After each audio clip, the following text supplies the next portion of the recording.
Hindi pala ako natulog guys hanggang alas 12. Kasi ayon sa nabasa ko sa Facebook na after every 4 hours daw pakainin force feed yung aso. Pinuntahan ko na si Choco kasi pakakainin ko na siya. Okay naman si Choco, nang tinignan ko tulog na tulog siya. Ito try natin yung home remedies guys for second time. Umaasa talaga ako dito guys na magiging okay si Choco. Sana maging effective itong home remedies kasi ang mahal na veterinarian. Sa aking obserbasyon, nagiging okay naman siya. Sana magiging okay talaga. Lumaban ka lang Choco, aalagaan kita. Napabili pala ako kanina kay daddy ng 2 itlog at saka 2 Yakult. Nagready talaga ako dito para sa oras na ito. Hindi muna talaga ako natulog para pakainin si Choco. Kinuha ko na yung Dextrose powder. Hinugasan ko na din yung plato, syringe at saka spoon. Nilinisan ko talaga ito para kay Choco. Nagready talaga ako ng 2 itlog at saka Yakult para mamaya 4 AM naman yung isa. At nagprepare na din ako ng white sugar. Nagready na ako para ma-mix ko na itong lahat. Kinuha ko muna yung itlog. Yung isa muna yung gagamitin ko ngayon. Kailangan kong butasan ng maliit yung itlog. Yun kasi ang nabasa ko sa Facebook na yung egg yolk lang yung kailangan. Nilagay ko una yung egg yolk niya sa plato. Kinuha ko na kanina yung white sa egg niya. Sana gumaling ka dito, Choco. Okay lang talaga si mama na mapuyat. Maging okay ka lang, Choco. Kinuha ko na pala yung white sugar. Ito yung sinunod ko. 1 kutsara daw yung ihahalo. Pagkatapos ay 1 kutsara din ng dextrose powder. Ni-enjoy ko lang talaga yung ginagawa ko kahit inaantok na ako.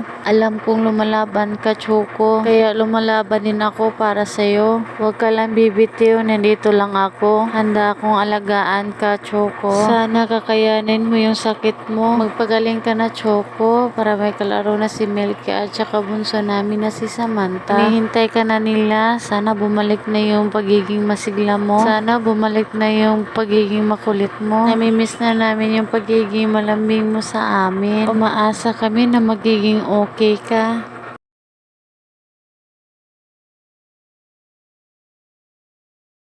Konti lang pala yung nilagay kong Yakult guys kasi parang ang dami ng pagkain. Choco, baka hindi na niya maubos ito. Hinahalo ko talaga siya ng mabuti guys para ma-dissolve naman yung sugar at saka yung dextrose powder niya. Para soft lang talaga yung makain ni Choco. Nilagyan ko na pala yung syringe ng pagkain bago ko kinuha si Choco. Natutulog pala si Choco niyan guys. Kinuha ko na lang siya para mapakain ko na. Ito na nga yung Choco namin guys. At ito naman si Milky. Sobrang kulit guys. Sumasama talaga siya kay Choco. Nag-aalala din si Milky guys. Parang alam niya kung ano nangyari kay Choco. Kailangan ko na naman pilitin kumain si Choco guys para hindi siya ma-dehydrate. Kasi kanina maraming beses kasi siyang sumusuka at nagtatae sa isang araw. Pinipilit ko talaga siya dito na pakainin. Hindi ko alam kung tama ba itong ginagawa ko. Basta sinusunod ko lang yung nabasa ko sa Facebook at napanood ko sa YouTube. Naawa talaga ako guys kay Choco habang tinitingnan ko itong video. Pero ginagawa ko na lang ito para magiging okay siya. Sana talaga effective itong mga ginagawa kong home remedies na nakikita ko sa Facebook at YouTube. 3 syringe lang pala yung pinakain ko sa kanya kasi parang busog na busog pa kasi si Choco. Pinapahinga ko na dyan si Choco guys. Sinhiga ko siya sa una. Hindi ko na siya pinapakain dyan kasi parang naaawa talaga ako kay Choco. Hindi ko alam kung okay lang ba siya dyan or nanghihina na. Pinapakain ko siya kanina guys. Parang umiitim yung gilagit at dila niya.